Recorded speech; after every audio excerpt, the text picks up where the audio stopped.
Whoa, ho, ho. No, it's not. No, this isn't the Christmas one. Anyway, look, guys, here's a Femon. A strange-looking one at that. This Femon is 53 years old. And apparently the paper says she's a glamorous pharmacist. Oh, and a part-time model. Well, aren't they all?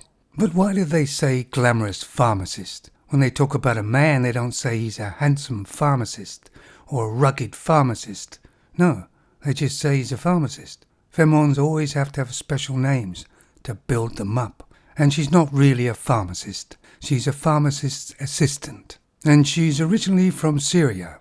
Now, she met this man, and I believe it was in the UK, but this is back in 2007, who was quite a lot older than she was.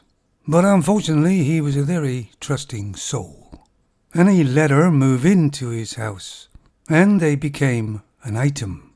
But after quite some time, the man started slurring his words and dribbling. He got checked out by neurologists, but they couldn't find what was wrong with him.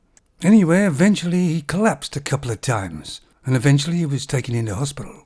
While he was in hospital, this Femon, she looks even weirder there.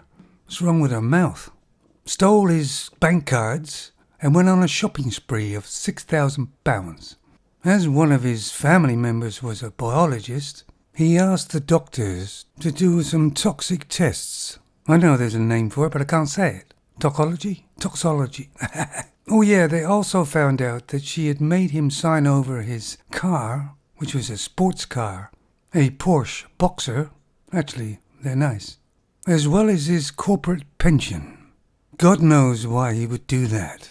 So they took a hair from his head, and they found loads of wolfram had been in his body for at least a year, and some other toxic stuff. They speculate she was putting it in his food she was preparing for him. So basically this Femon had been poisoning him for about a year, because they found some of the stuff in her handbag and in the house. They also found that 36 packets of wolfram had gone missing at the pharmacy. Must be really disappointing when she was laying there in bed and he woke up and he was awake and alive. I bet she went, shit.